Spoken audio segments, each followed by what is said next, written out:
আসসালামু আলাইকুম প্রিয় নবম শ্রেণীর শিক্ষার্থী, আশা করি তোমরা সকলে ভালো আছো। গত টিউটোরিয়ালে আমি একক কাজ সমাধান করে দিয়েছিলাম। আজ আমরা দেখব আর গুণন পদ্ধতিতে সমাধান।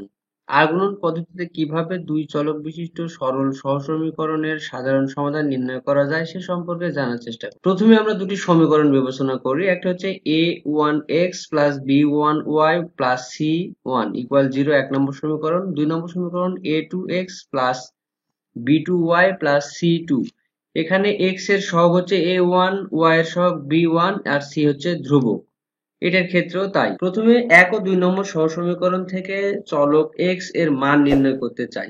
তাই 1 নম্বর এবং 2 নম্বর সহসমীকরণের চলক y কে অপসারণ বা অপনয়ন করতে হবে। আর এই জন্য সমীকরণ 1 কে b2 এবং সমীকরণ 2 কে b1 দ্বারা গুণ করি। দেখো কি বলছে, সমীকরণ 1 কে b2 মানে এই সমীকরণটা যদি b2 দ্বারা গুণ করতে হবে প্রত্যেকটা জায়গায়, আর সমীকরণ 2 কে b1 দ্বারা গুণ করতে হবে। দেখো প্রথম সমীকরণকে যদি b2 দ্বারা গুণ করে তাহলে a1 b2x plus b1 b2y plus b2 c1 equal 0। 0 সাথে যদি b2 গুণ করে 0ই হবে, এখানে 0 লেখা আছে। 3 নম্বর সমীকরণ। আবার 2 নম্বর সমীকরণে দেখো গুণ করতে চাইছি b1, তাহলে a2 b1x plus b1 b2y plus b1 c2 equal 0।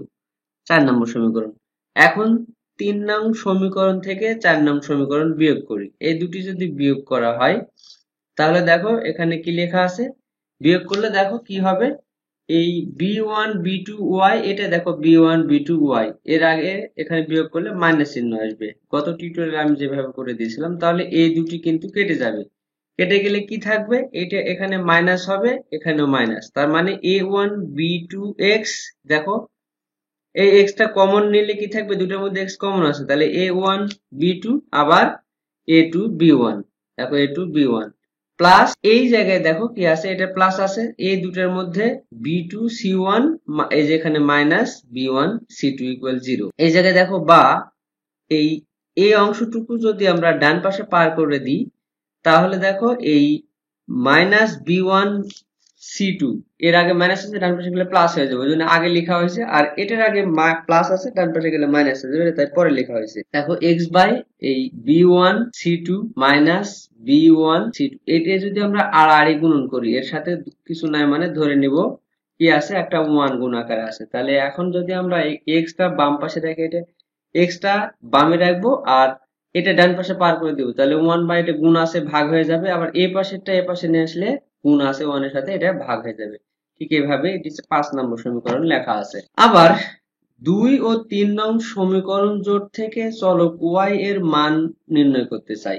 এই সমীকরণ থেকে যদি y এর মান নির্ণয় করতে চাই তাহলে কি করতে হবে, 1 ও 2 নং সমীকরণের সহগ x কে অপসারণ বা অপনয়ন করতে হবে। আর এর জন্য সমীকরণ 1 কে a2 এবং সমীকরণ 2 কে a1 দ্বারা গুণ করি। যে কোনো একটা পদ্ধতিতে মান বের করলে হবে। দুই পদ্ধতির কথা এখানে বলা আছে, যে কোনো চলককেই আমরা অপসারণ করতে পারি। তাহলে 1 নম্বরকে a2 দ্বারা গুণ করে দেখো a1 a2x plus a2 b1y plus c1 a2 দ্বারা গুণ করলাম, এটাতে গুণ করতে বলা হয়েছে a1 দ্বারা। তাহলে a1 a2, এখানে দেখো a1 বসছে, এখানে a1 বসছে। দুটো সমীকরণকে যদি আমরা বিয়োগ করি তাহলে আগেরটার মতো কি পাবো, এখানে বিয়োগ চিহ্ন বসবে। বিয়োগ চিহ্ন যদি বসে তাহলে এই দুটি কিন্তু কেটে যাবে, এখানেও বিয়োগ এখানেও বিয়োগ। তাহলে এখানে দুটোর মধ্যে y কমন আছে, y কমন থাকলে বাকি থাকে কি, a2 b1 minus a1 b2। এর সাথে কি হবে, এর সাথে থাকবে হচ্ছে তোমার y, টা কমন নিলাম। আর এখানে প্লাস কি থাকলো, c1 a2 minus c2 a1 equal 0। এই আগের মতো করে কিন্তু আমরা এই যে x আর y লিখতে পারি, এর সাথে কিছু না, এটা ডান পাশে যদি পার করে দিই তাহলে এটার আগে মাইনাস আছে প্লাস হয়ে যাবে, আর প্লাস আছে বাম পাশে, ডান পাশে গেলে c1 a2 মাইনাস হয়ে যাবে। দেখো এর পরবর্তীতে কিন্তু তাই লেখা আছে। এই সমীকরণে কিন্তু সেটি y কমন নেওয়া আছে। তাহলে আমরা এইটাকে ডান পাশে পার করে দিলে এইটা পাবো, আবার এটাকে যদি বাম পাশে পার করে দিই y এর সাথে ভাগ হয়ে যাবে। এটি 8 নম্বর সমীকরণ ধরা হয়েছে। সমীকরণ 5 এবং 8 তুলনা করি। দেখো সমীকরণ 5 এবং 8 যদি তুলনা করি দুটার ডান পাশে কিন্তু একই মান পাওয়া যাবে, আর বাম পাশে যে ওয়াই এর নিচে এটা আছে, এক্স এর নিচে এই মানটা। 8 নম্বর সমীকরণটা যদি আমরা দেখি, 1/a1 b2 minus a2 b1, a1 b2 minus a2 b1, এই দেখো দুটি কিন্তু একই, আর বাম পাশে যেটা সেটা মিল করলাম, এটা ধরে নিলাম আমরা 9 নম্বর সমীকরণ। এক্স ও ওয়াই এর এরূপ সম্পর্ক থেকে এদের মান নির্ণয়ের কৌশলকে আল গুণন পদ্ধতি বা বজ্র গুণন পদ্ধতি বলা হয়। তাহলে এতক্ষণ আমরা কি শিখলাম? আল গুণন বা বজ্র গুণন পদ্ধতি কিভাবে অঙ্ক করা হয় সেটি আমরা শিখলাম। এখন এক্স ও ওয়াই উভয় উপরের সম্পর্ক থেকে আমরা লিখতে পারি এক্স বাই, এই যে এটা যা আছে তাই লিখলাম, ইকুয়াল 1 বাই এটা লেখা যাবে। অতএব এক্স ইকুয়াল, এই মানটা এ পাশে কি আকারে আছে, এই মানটা এ পাশে আছে ভাগ আকারে, ডান পাশে গেলে গুণ হয়ে যাবে। তার মানে এটা উপরে চলে গেছে, b1c2 মাইনাস b2c1, আর এখানে 1 এর সাথে গুণ হয়ে গেছে, ডান পাশে গুণ হলে 1 হবে। আবার এটার ক্ষেত্রেও কিন্তু একই অবস্থা, এই মানটি ডান পাশে গেলে 1 এর সাথে গুণ হয়ে যাবে। তাহলে এক্স এবং ওয়াই এর মান এখানে পাওয়া গেল। প্রদত্ত সমীকরণ দ্বয়ের সমাধান, এই এক্স কমা ওয়াই ইকুয়াল, এটা এক্স এর জায়গায় লিখবো আগে, এটা কমা দেয় পরেরটা। তারপর আবার কি বলছে, সমীকরণ দ্বয়, এটাই সমীকরণ ছিল, দুটি আবার লেখা হয়েছে। আর গুণে এক্স ও ওয়াই চলকের সম্পর্ক কি? উপরের সহ সমীকরণ থেকে আমরা সরাসরি লিখতে পারি, এক্স বাই এটা লেখা যাবে, ওয়াই বাই এটা লেখা যাবে, আবার 1 বাই এটা লেখা যাবে। কিভাবে লেখা যাবে পরের পৃষ্ঠায় আমরা দেখব। উপরের সম্পর্কটি পাওয়ার জন্য আমরা নিচের কৌশলটি ব্যবহার করতে পারি। এটি দুটি সমীকরণ লেখা আছে। তাহলে এখানে দেখো এক্স ওয়াই এর মধ্যে সম্পর্ক কি, এক্স বাই সি1, অর্থাৎ এটি আমরা আর গুণন পদ্ধতিতে লিখতে পারি। তাহলে যেই সমীকরণে মান নির্ণয় করব যেই চলকের, সেই চলকটাকে বাদ দিব। এখানে যদি এক্স এর মান নির্ণয় করি তাহলে কি করব, এই এক্স এই পুরো দুই সমীকরণ থেকে এক্স এর চলকটি পুরোটা বাদ দিব, দেওয়ার পর যা আছে তার সাথে আর গুণন করব। কিভাবে?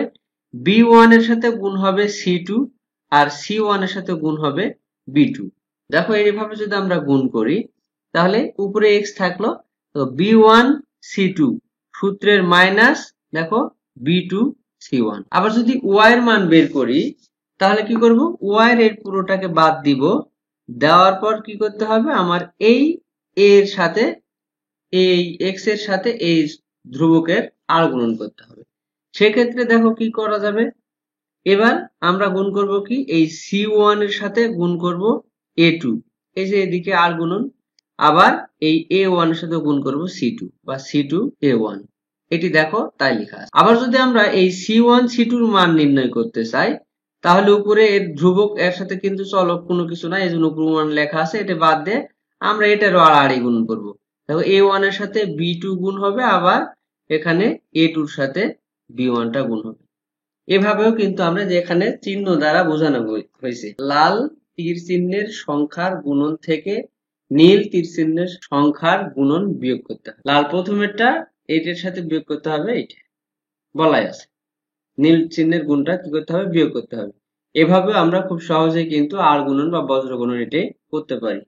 তো প্রিয় শিক্ষার্থীরা, আজ এ পর্যন্তই। সামনে টিউটোরিয়াল আমি এই গাছের চারা রোপণ এই সমস্যাগুলো সমাধান করার চেষ্টা করব। সেই পর্যন্ত ভালো থাকো, সুস্থ থাকো। যারা চ্যানেলটি সাবস্ক্রাইব করেন অবশ্যই চ্যানেলটি সাবস্ক্রাইব করে বেল আইকন প্রেস করে পাশে থাকবে, আর যারা চ্যানেলটি সাবস্ক্রাইব করেছে তাদেরকে অসংখ্য ধন্যবাদ।